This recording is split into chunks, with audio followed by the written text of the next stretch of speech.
आज की इस वीडियो में हम लोग एनसीईआरटी गणित कक्षा 10 के प्रश्नावली 1.1 का 5वां क्वेश्चन हल करने वाले हैं। तो मैंने पहले ही क्वेश्चन नंबर 1 से 4 तक हल करवा दिया। यदि आप उन सभी वीडियोस को देखना चाहते हैं तो इस वीडियो के डिस्क्रिप्शन में मैं उन सभी का लिंक दे दूँगा, आप लोग वहाँ से देख लीजिएगा, ठीक ना। तो चलिए इस क्वेश्चन को हल कर लेते हैं। तो इस क्वेश्चन में हमसे कहा जा रहा है कि यूक्लिड विभाजन प्रमेयिका का प्रयोग करके दर्शाइए कि किसी धनात्मक पूर्णांक का घन 9m 9m+1 या 9m+8 के रूप का होता है। तो सबसे पहले हम लोग मानेंगे, माना ए कोई धनात्मक पूर्णांक है।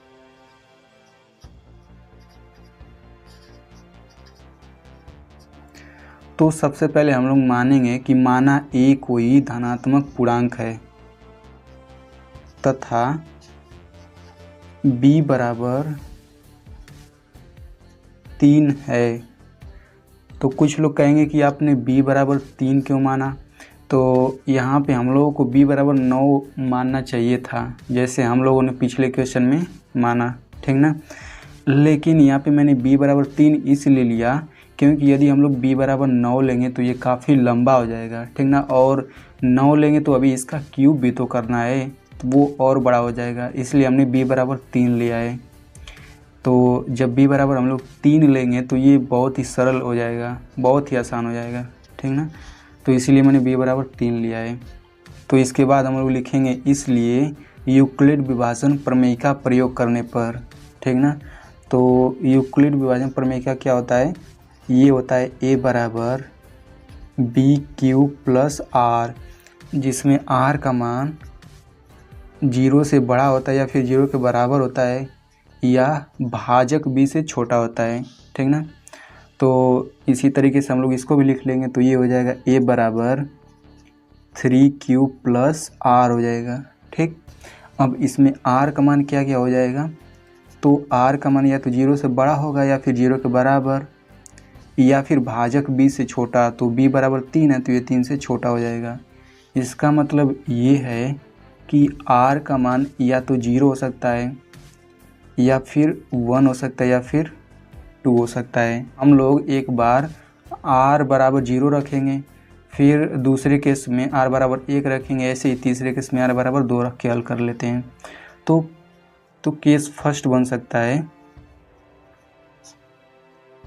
a बराबर, ये हो जाएगा 3³ + r का मान 0। तो r का मान जब +0 जोड़ेंगे तो किसी संख्या में 0 जोड़ने पर कोई परिवर्तन नहीं आता है, तो ये 3³ रह जाएगा। अब इसके बाद इसमें ध्यान दीजिए, क्वेश्चन में कहा जा रहा है कि किसी धनात्मक पूर्णांक का घन इतने के रूप का होता है, ठीक। तो हमने a को एक धनात्मक पूर्णांक माना है, अब इसका क्यूब हम लोग करेंगे, ठीक ना। तो जब क्यूब करेंगे तो ये हो जाएगा a³ बराबर, इसका क्यूब करेंगे 3 का क्यूब कितना होता है 27 होता है, फिर ये क्यूब हो जाएगा, ठीक।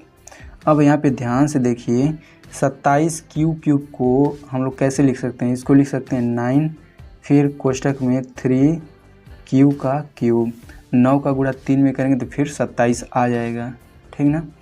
और इसमें एक चीज़ और ध्यान दीजिए कि इसमें जो Q और R होता है, Q और R पूर्ण संख्याएं होती हैं, ठीक ना। तो इसमें भी Q जो होगा एक पूर्ण संख्या होगा। तो यदि हम लोग Q का कोई भी मान रखें, Q का कोई भी यदि पूर्ण संख्या रखते हैं तो हल करने पर 3Q³ को हल करने पर ये एक पूर्णांक आता है, ठीक ना। तो हम लोग 3Q³ को हम लोग m मान लेते हैं, तो लिखेंगे माना 3Q³ बराबर m, उसके बाद से ये हो जाएगा a³ बराबर 9m, ठीक। ये तो केस फर्स्ट हो गया। और केस सेकंड क्या हो सकता है,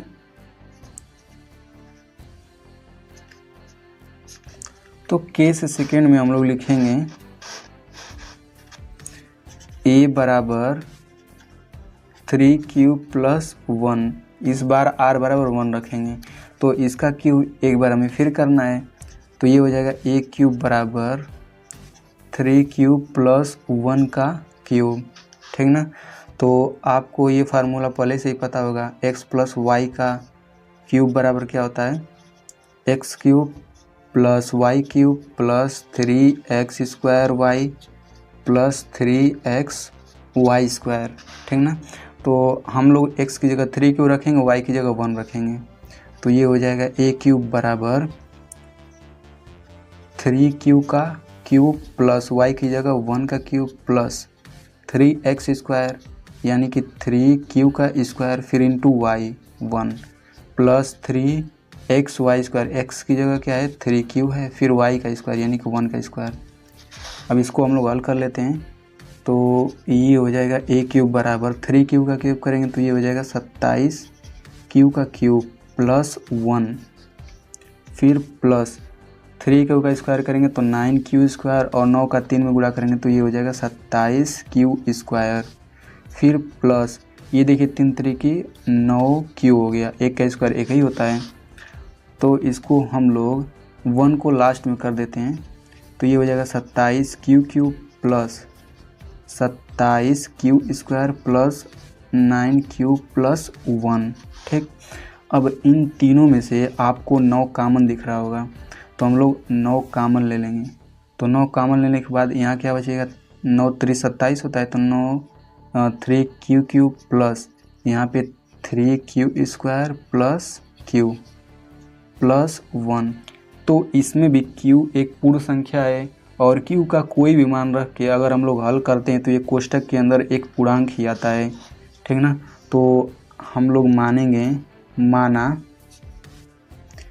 3 Q cube plus 3 Q square plus q is equal m, उसके बाद से ये हो जाएगा 9m प्लस 1, a क्यूब बराबर 9m प्लस 1। अब केस थर्ड की ओर बढ़ते हैं, तो केस थर्ड हो सकता है हमारा, तो ये हो जाएगा a बराबर 3 क्यूब प्लस 2, ठीक, इतना हो सकता है। तो इसका भी क्यूब करेंगे तो ये हो जाएगा a क्यूब बराबर, तो इधर करेंगे तो 3 क्यूब का क्यूब,